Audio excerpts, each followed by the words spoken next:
আপনার কাছে এই ৩ টি আসার পরে মনে হলো যে না, জিসিটি যেটা করেছে এটাতে আমি স্যাটিসফাইড না, আমি অ্যাগ্রিভড হয়েছি। তখন আপনার করণীয় কি? তখন আমাদের অনেকগুলো ওয়ে আছে এর বিরুদ্ধে প্রতিকার। বাট সবথেকে ভালো প্রতিকার আপনি যে ফর্মে পাবেন এটা হচ্ছে অ্যাপিল করতে পারবেন। এইটা যে আদেশটা হলো সেই আদেশের বিরুদ্ধে আপনি অ্যাপিল করতে পারবেন। এটা ব্যক্তির ক্ষেত্রে হোক অথবা কোম্পানির ক্ষেত্রে হোক। আয়কর মামলার প্রসিডিংস গুলো মোটামুটি সেম। শুধু গ্রাউন্ডস বা অন্যান্য বিষয়ে পার্থক্য থাকলেও লিমিটেশন বা অন্যান্য বিষয়গুলো প্রায় কাছাকাছি একই রকমই। তো যখন আপনি দেখলেন যে আপনার ডিমান্ড নোটিশে আপনি যে ট্যাক্স দিয়েছিলেন অতিরিক্ত ট্যাক্স হওয়ার কথা নয়, কিন্তু ট্যাক্স অফিস ২০ লাখ টাকা ট্যাক্স ডিমান্ড করছে, ৫০ লাখ ডিমান্ড করছে, তখনই তো আপনার মনে হলো না, এটা আমার উপর জাস্টিস হয় নাই, ইনজাস্টিস হয়েছে। সো আমাকে এটার বিরুদ্ধে অ্যাকশনে যেতে হবে, উপরের কোনো ফার্মে যেতে হবে যেখানে আমি প্রতিকার পেতে পারি। দেন আপনি চিন্তা করলেন কি করা যায়? তখন আমরা যারা ট্যাক্স কনসালটেন্ট আছি, অন্য জায়গায় কাজ করে তারা বলবে আপনার জন্য সবথেকে বেটার ওয়ে হচ্ছে আপনি অ্যাপিল করেন। তাহলে আপনি অ্যাপিলে যেতে পারবেন। তাহলে অ্যাপিলে যেতে গেলে আপনাকে প্রথমত এই যে ৩ টে ডকুমেন্ট আমরা বললাম, এই ৩ টে ডকুমেন্টের মূল কপি লাগবে।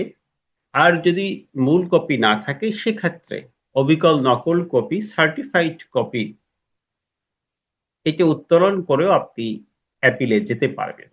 তাহলে আপনাকে প্রথমে এই ৩ টে ডকুমেন্টের হয় মূল কপি অথবা সার্টিফাইড কপি এটা উত্তোলন করে আপনাকে অ্যাপিলে যাওয়ার সুযোগ দেওয়া হবে। তাহলে এই ৩ টে ডকুমেন্ট আমরা তুলে ফেলবো সার্কেল অফিস থেকে। যদি মূল কপি পাই ভালো কথা, না পালে আমাদের সার্টিফাইড কপি সেখান থেকে তুলতে হবে। সার্টিফাইড কপির জন্য আপনি ৳২০০ ফি জমা দিবেন। অনলাইনে দেখবেন সার্টিফাইড কপির জন্য ফি। এটা ফি জমা দিয়ে সার্কেলে এপ্লাই করবেন। অ্যাপ্লিকেশন কি এরকম হবে যে applied for certified copy of the assessment ইয়ার এত সালে, এত অ্যাসেসমেন্ট ইয়ারে আমার সার্টিফাইড কপিটা দরকার। সেখানে অবশ্যই আপনি মেনশন করে দিবেন যে certified copy of IT 30, IT 15 এবং আইটি 88। এই ৩টি সার্টিফাইড কপি, অ্যাসেসমেন্ট অর্ডারের সার্টিফাইড কপি আমার প্রয়োজন। তখন আপনি নকল পেয়ে গেলে, নকল পাওয়ার পরে আপনি দেখবেন যে আমার সেখানে কোন কোন বিষয়গুলো আমার উপর জাস্টিস করা হয়নি, ডিসঅ্যালাউ করা হয়েছে অথবা অতিরিক্ত ট্যাক্স আরোপ করা হয়েছে কোন কোন জায়গাগুলোতে। আপনি শুধু সেই পয়েন্টগুলোর এগেইনস্টেই কিন্তু অ্যাপিল করবেন। আপনার অ্যাসেসমেন্টে ১০ টি পয়েন্ট আছে। সব পয়েন্টে তো আপনি অ্যাপিলে যাবেন না। আপনার মূল পয়েন্টগুলো কি? এবং অ্যাপিলে যে গেলে আপনাকে অবশ্যই মনে রাখতে হবে আমরা যেমন অনেকগুলো আনুষঙ্গিক পয়েন্ট থাকবে বাট ফোকাসিং পয়েন্ট হচ্ছে মূল পয়েন্ট, কি পয়েন্ট। আপনি সেখান থেকেই ফোকাস করলে যাতে আপনার ট্যাক্সটা কমে সেই বিষয়গুলো।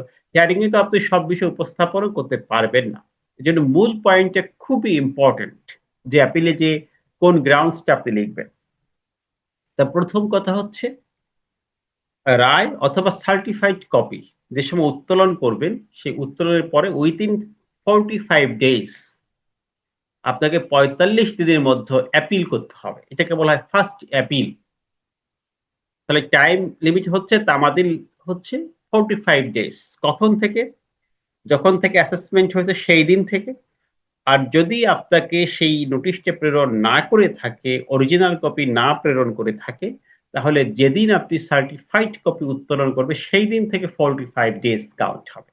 তার মানে অনেক সময় দেখা যাচ্ছে আমরা এখনো ২০ সাল ২১ সালের কোনো মামলা চাইলে সার্টিফাইড কপি উত্তোলন করে অ্যাপিল করতে পারি। একটা সুযোগ আমাদেরকে দেওয়া হয়েছে। এখন অ্যাপিলটা আপনি কোথায় করবেন? এটা একটা কোশ্চেন হতে পারে বা অ্যাপিল ফি কত? প্রথমত আমরা জানলাম 45 ডেজ। উইথিন 45 ডেজ এর মধ্যে আমাদেরকে অ্যাপিল করতে হবে। এই অ্যাপিলের জন্য ফি হচ্ছে মাত্র ৳২০০। এই ৳২০০ আপনাকে অ্যাপিল ফি বাবদ জমা দিতে হবে প্রত্যেকটি ইয়ারে। যদি ৫ বছরের একসাথে অ্যাপিল করেন তাহলে পার ইয়ারের জন্য ৳২০০ আপনাকে অ্যাপিল ফি জমা দিতে হবে। দেখেন অ্যাপিল ফি ৳২০০ বাট দুটি ক্ষেত্রে আপনাকে 10% জমা দিতে হবে ডিমান্ডের। তাহলে আপনার এই যে আইটি 15 যে ডিমান্ড করা হয়েছে, খেয়াল করেন আইটি 15 আপনার ফর এক্সাম্পল আইটি 15 আপনাকে ডিমান্ড করা হলো 10 লাখ টাকা ট্যাক্স। ট্যাক্স 10 লাখ। এখন এই 10 লাখ টাকা ট্যাক্স আরোপ করা হয়েছে, এর এগেইনস্টে আপনি আপিলে যাচ্ছেন, আপনার ফি মাত্র 200 টাকা। বাট এই দুটি কারণে শুধুমাত্র 200 টাকা দিয়ে আপনি আপিল করতে পারবেন না। আপনাকে এই ডিমান্ডের এই 10 লাখের 10% অর্থাৎ 1 লাখ টাকা দিয়ে আপিল করতে হবে। এটা কখন? 1 নম্বর পয়েন্ট হচ্ছে যখন আপনি রিটার্ন সাবমিশন করেন নাই। দেখা যাচ্ছে রিটার্নই সাবমিশন করেন নাই। রিটার্ন সাবমিশন না করলে তারা কি করবে? রিটার্ন কল করছে, আপনি তাও সাবমিশন করেন নাই। তখন ট্যাক্স ডিপার্টমেন্ট আপনার কাছ থেকে তথ্য সংগ্রহের চেষ্টা করেছে, অথবা ইন্সপেক্টরকে পাঠিয়ে তথ্য সংগ্রহ করছে, কালেক্ট করছে। কালেক্ট করার ভিত্তিতে তিনি 184 ধারায় অ্যাসেসমেন্ট করেছেন। তাহলে এটা হচ্ছে যখন আপনি রিটার্ন সাবমিশন করেন নাই। রিটার্ন সাবমিশন না করার কারণে ডিসিটি তথ্য সংগ্রহ করে আপনার বিরুদ্ধে একটি অ্যাসেসমেন্ট দাঁড় করিয়েছে। যখন আপনি অ্যাপিল করবেন, যদি সেখানে 10 লাখ টাকা ট্যাক্স ডিমান্ড হয়, আপনাকে 1 লাখ টাকা পে করে তারপরে অ্যাপিল করতে হবে। 2 নম্বর কারণ হচ্ছে আপনি রিটার্ন সাবমিশন করেছেন, কিন্তু 173 ধারায় অর্থাৎ রিটার্নের সাথে বা 174 ধারায় যেটাই হোক, রিটার্নের সাথে যে প্রদেয় করটা আছে, যে ট্যাক্সটা আছে, এটা পে করেন নাই। তাহলেও আপনাকে 10% দিয়ে অ্যাপিল করতে হবে। তাহলে আবারও ক্লিয়ার করি, সাধারণত অ্যাপিল ফি কত টাকা? 200 টাকা। বাট দুটি কারণে এই অ্যাপিল ফি 200 টাকা না হয়ে 10% হয়ে যায়। কখন? যখন আপনি রিটার্ন সাবমিশন করেন নাই, 1 নম্বর পয়েন্ট। 2 নম্বর পয়েন্ট, রিটার্ন সাবমিশন করেছেন, কিন্তু রিটার্নের সাথে আপনার অ্যাসেসমেন্টে যে টাকাটা আসে, হিসাব করে যে টাকাটা আসে, যেটাকে বলা হয় ট্যাক্স পেইড উইথ রিটার্ন, সেই টাকাটা আপনি চালানের মাধ্যমে জমা দেননি।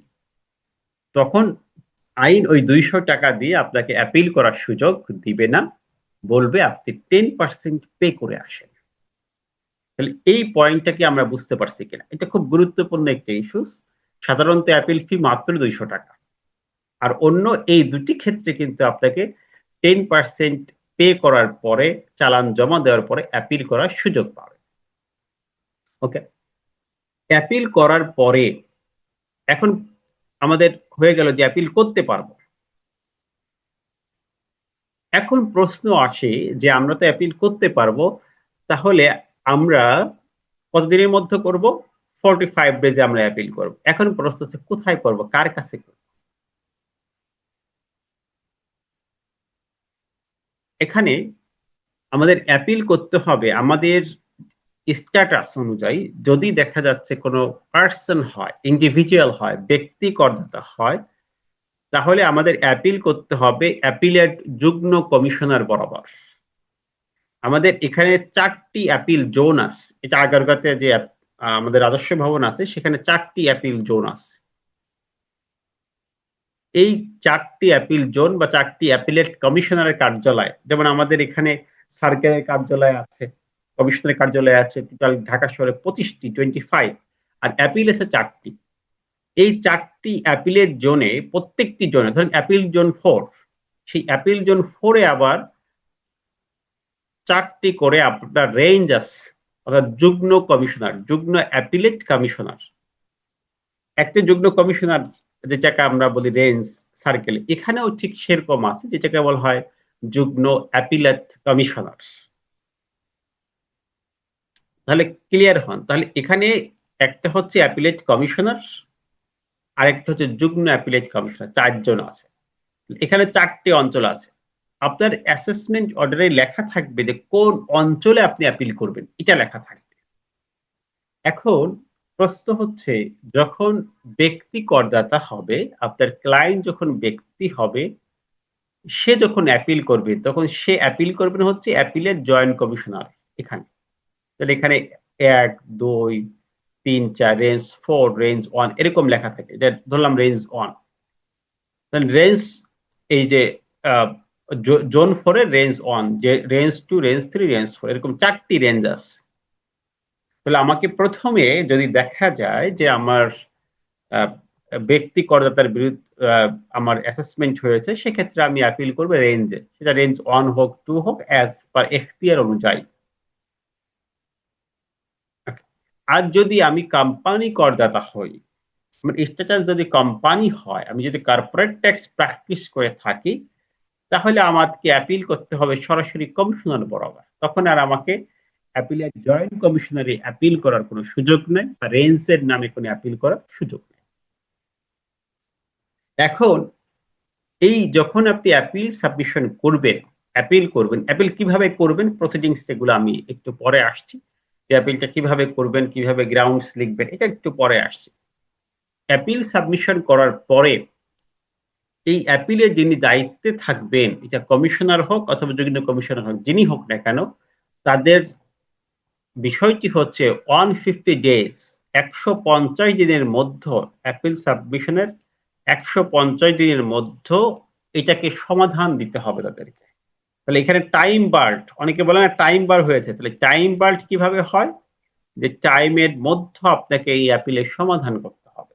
এটা সর্বোচ্চ সময় পাবেন 150 ডেজ, 150 দিন। আপনি অ্যাপিল সাবমিশন করার পরে সেখান থেকে আপনাকে নোটিশ ইস্যু করা হবে, একবার, দুইবার, অথবা সর্বোচ্চ 3বারও হতে পারে। বাট যদি দেখা যায় যে এই 5 মাস 150 দিনের মধ্যে আপনি উপস্থিত হননি, নোটিশে আপনাকে পাওয়া যায়নি, তখন তারা এক্সপার্টি করবে। ক্লিয়ার? এক্সপার্টি করবে। এখন আপনি যখন অ্যাপিল করবেন, তখন এক্সপার্টি আছে, যেহেতু আপনি উপস্থিত হন নাই, তাহলে এক্সপার্টি সার্কেলেও হতে পারে, এক্সপার্টি অ্যাপিলেও হতে পারে, এক্সপার্টি অ্যাপিলে যেও হতে পারে যদি অ্যাপিলে উপস্থিত না হন। যেমন সার্কেলে আপনি হিয়ারিং উপস্থিত হননি, ডিসিটি নিজের বিচার বুদ্ধি অনুযায়ী অ্যাসেসমেন্ট করে দিয়েছে, অ্যাপিলেও ঠিক সেম ঘটনা ঘটতে পারে। যদি অ্যাপিলে আপনি উপস্থিত না হন, তাহলে 150 ডেজের মধ্যে আপনার এগেইনস্টে রায় দিয়ে দিবে। যদি উপস্থিত হন তাহলে তো হিয়ারিং পূর্বক রায় দিবে, আর যদি উপস্থিত না হন তাহলে এক্সপার্টি রায় দিবে। এখন আসেন, আমরা যখন অ্যাপিলটা করব, তখন আমাদের দুটি কাজ করতে হবে। এক নম্বর কাজ হচ্ছে আমাদের তো সার্টিফাইড কপি উত্তোলন করতে হবে। 1 নম্বর কাজ, এই সার্টিফাইড কপি যে উত্তোলন করলাম, এই সার্টিফাইড কপি পাওয়ার পরে বা মূল কপি পাওয়ার পরে আমাদেরকে দুটি ডকুমেন্ট প্রিপেয়ার করতে হবে। 1 নম্বর হচ্ছে মেমোরেন্ডাম অফ অ্যাপিল, আর একটা হচ্ছে গ্রাউন্ডস অফ অ্যাপিল। মেমোরেন্ডামে থাকবে যে আমি কোথায় অ্যাপিল করব, কোন সার্কেলে আমার ছিল, কত টাকা ডিমান্ড ছিল, এই তথ্যগুলো। আরেকটা হচ্ছে গ্রাউন্ডস, কোন গ্রাউন্ডসে আমি অ্যাপিলে যাচ্ছি, এই বিষয়গুলো থাকবে। তো এটা একটু আমি প্র্যাকটিক্যালি দেখাই, তাহলে আমাদের মনে হয় বিষয়গুলো ক্লিয়ার হয়।